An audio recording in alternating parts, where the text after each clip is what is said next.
First, I want to let you know that my examination schedule is 7 to 16 August. So till August 16, I'm gonna keep my videos shorter than the short. So without talking further bullshit, let's start the video. And first, we're gonna talk about UFC Abu Dhabi Whittaker versus Derrida. Rankings have been updated after the card, and Daniel Derrida is now a top 5 middleweight following his win over Whittaker. RDR jumps up a massive 8 spots to number 5, while the man he beats Whittaker falls 2 spots to number 7. Anyway, after Paulo Costa threw shade saying he would knock out Derrida 3 times in one round, Derrida didn't hold back. He fired back, noting Costa just got his first win in 3 years while he earned his first decision in 4. Then he told him to stop talking and meet him in November at Madison Square Garden. So yes, Costa versus Derrida is possible at Madison Square Garden at UFC 322.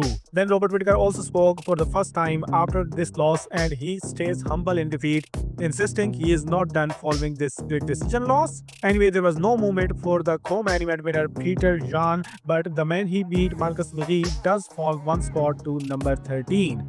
Moreover, the champion Merab Dvalishvili have accepted Peter Jan's call-out, and he says he will take on Jan after beating Corey Flanagan, who is also ready for Merab Dvalishvili and his pain in the ass style at UFC 320.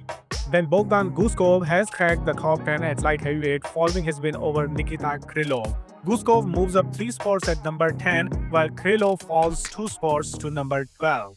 Then the strawweight rankings see a nice move for Tabitha Ricci following her win over Amanda Ribas, rising 3 spots to number 7. Ribas also falls 3 spots to number 10.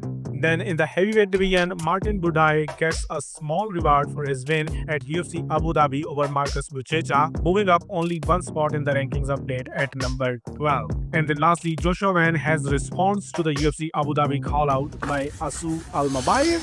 Shake my head.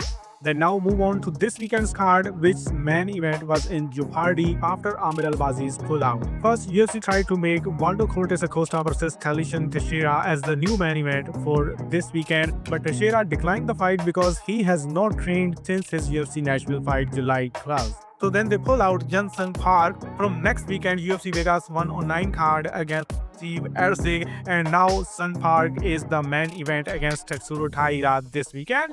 Park is RTU 1 flyweight winner and is currently riding a 9-fight finish streak, 3-0 in the UFC. Moreover, they also found Austin Bashi, his opponent, and it's Jon Jones who is making his UFC debut. He is currently the Fury FC champion with 3 knockout win streak. Anyway, you must be thinking, what about Steve Erceg, whose opponent Jensen Park is now headlining this weekend's card? Also, fans wanted Steve Erceg at UFC Park card, but UFC have other plans. They are now giving him Ode Osborne, who is accepting this fight on just 13 days notice. Osborne just broke his 3-fight losing streak in April. Anyway, this fight will now no more be a flyweight bout, and it will take place in the bantamweight division. Then there is an original bantamweight bout added on Noche UFC 3 card September 13th, where David Martinez will take on Carlos Vera. Both fighters are coming off their performance of the night, earning round 1 finish in March.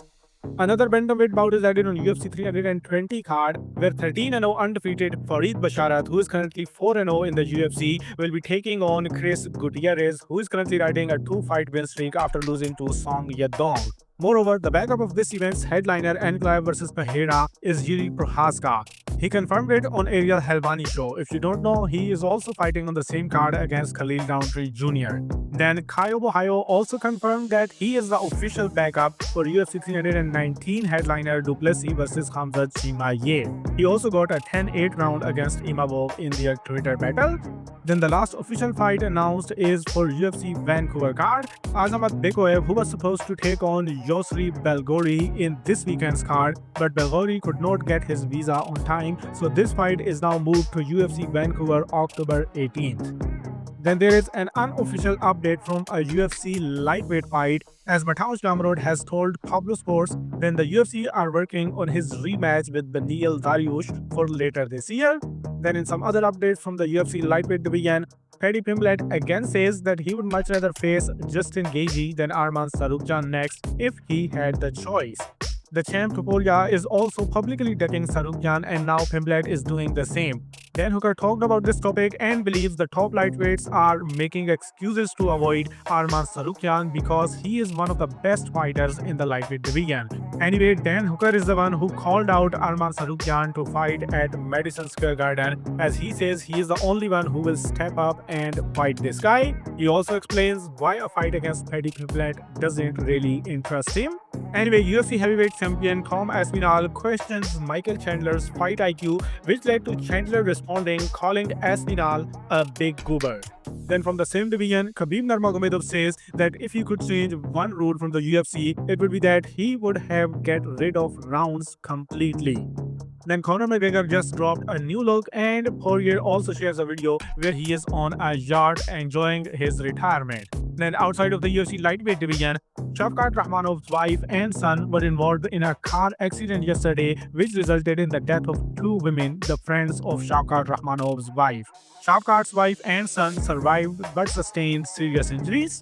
From the boxing side, Jaron Boots versus Josh Kelly is possible for October as WBO super welterweight eliminator to face the new champion Xander Zayas. The WBO also revealed that Denzel Bentley will take on Henry Saavedra in a middleweight final eliminator to face Janibek Alimkhanuli, with the bout set to be promoted by Queensberry in October. Then lastly, Eddie Hearn has confirmed that Dave Allen's next fight is booked and it would be against Arslanbek Mahmudov, and it will be announced this week. This fight is also set to take place in October in Sheffield. And that's all in this video. Now you are again completely up to date with the fight world. You will stay updated if you keep watching my videos. So now if you enjoyed, like the video, share your thoughts in the comment section, and then do whatever you want.